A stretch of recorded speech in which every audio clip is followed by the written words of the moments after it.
Magandang araw, ako po si Arnel Villo ng City Information Office. Narito tayo ngayon sa Barangay Bayumbon kung saan sinasagawa ng Provincial Engineering Office ang sinasabi nilang road maintenance dito sa Barangay Bayumbon. Matatandaan na nagulantang ang ilang residente ng Barangay Bayumbon sa biglaang pagsulpot ng mga naglalakiang sasakyang pangkonstruksyon sa nasabing barangay. Agad namang inatasan ni Mayor Atestuason ang ilang kawani ng City Planning and Development Office at City Chief of Police Ariel Neri upang alamin ang seguridad ng mga residente sa nasabing lugar. Kamakailan lamang ay nakipag-usap si Engineer Franklin Tambago Jr. ng City Planning and Development Office kay Provincial Engineer Ralph Bacolod ng Provincial Engineering Office hinggil sa isinasagawa nilang road maintenance dito sa Barangay Bayumbon.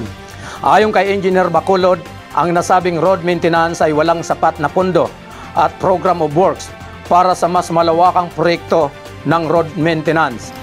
Una na mo na istoryahan ni Engineer Bacolod pagkabuta. Ginuha ko siya kung nano na agency ang nagapatrabaho tapos kung sino ang kontraktor. Sabat sa ako ni Engineer Bacolod, wala siya sa budget, wala siya sa program of works. Sagot la sa Provincial Engineering Office ang krudo sa mga equipment. Tapos, ang sunod ko na nga kan Engineer Bacolod is kung nag-agising sa barangay or sa city para sa cortical. Ang sabat sa ako ni Engineer Bacolod, wala sila nag-agi. Yan, ginsabihan ko sa Engineer Bacolod na ipaudong ang patrabaho kaya mo ang mandato sa aton mayor. Ang sabat sa ako ni Engineer Bacolod, wala man po problema kung paudungon anin da project basta kay mag-provide lang kita sa court order.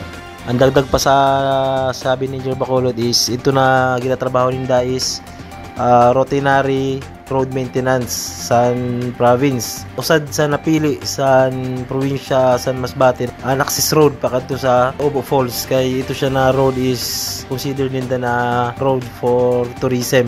Binigyan lamang nila ng prioridad ang tourism roads kagaya dito sa Barangay Bayumbon dahil dito matatagpuan ang Obo Falls. Dagdag pa niya na hindi rin sila nakapag-coordinate sa city government maging sa barangay council ng Bayumbon. Matatandaan na pinahinto ni Punong Barangay Ryan Corcuera ang pagsisimula ng nasabing road maintenance work ng Provincial Engineering Office sa kakulangan ng sapat na koordinasyon sa barangay maging sa city government. Manas ano po na nagtuna ang trabaho?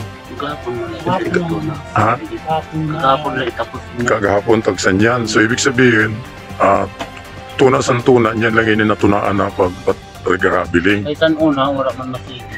Wala masigi. Kay nano daw po? Paundang man.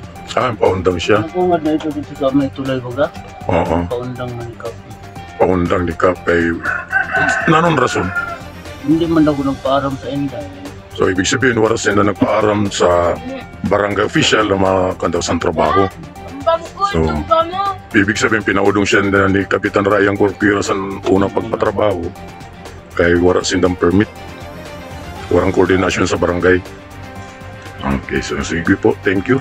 Mula dito sa Barangay Bayumbon, ako si Arnel Villo at ito ang Action Padayon Plus Report na nagapabilin. Magserbe, magpasrugoon, magpamati, kag magpangaji. Action Padayon.